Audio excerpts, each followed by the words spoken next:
राधे राधे महाराज जी। महाराज जी, क्या इंसान के कर्मों के फल की सजा उसका परिवार भी भुगता है? वो संयोग होता है ना, वैसे ही संयोग होता है।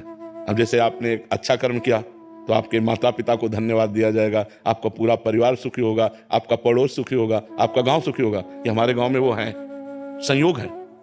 आपने गलत काम किया, किस गांव का है, उस गांव की बदनामी, उस मोहल्ले के, उस परिवार के लोग सब दुखी हो जाएंगे। तो कर्म का ऐसा जाल है कि वो जहां तक हमारा संबंध होता है वहां तक प्रभाव डालता है। तो अगर संबंध हमसे आपसे नहीं है तो कोई प्रभाव नहीं, अगर है तो दुखी हो। मान लो शिष्य है तो हम भी दुखी हो जाएंगे, अच्छा ऐसा हुआ, हे भगवान उसकी रक्षा करना। संबंध का प्रभाव दुख सुख का अनुभव कराता है। तो जहां तक हमारा संबंध है शरीर से, वहां तक हमारे कर्म से संबंध है। बहुत दूर का रिश्ता है पर संबंध है, कोई घटना अच्छा ऐसा हुआ, तो हमको जितना संबंध है उतना दुख होगा।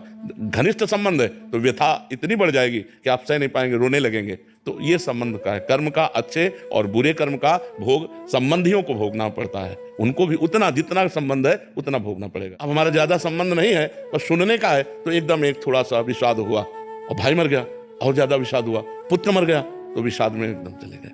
तो संबंध का हमारे कर्मों से भी संबंध है। अच्छे कर्म करते हैं तो हमारे परिवार वालों को सुख मिलता है, बुरे कर्म करते हैं तो हमारे परिवार वालों को या हमारे संबंधियों को दुख प्राप्त होता है। कर्मों का जाल बिछा हुआ है, उसी से सुख दुख का सबको अनुभव होता है।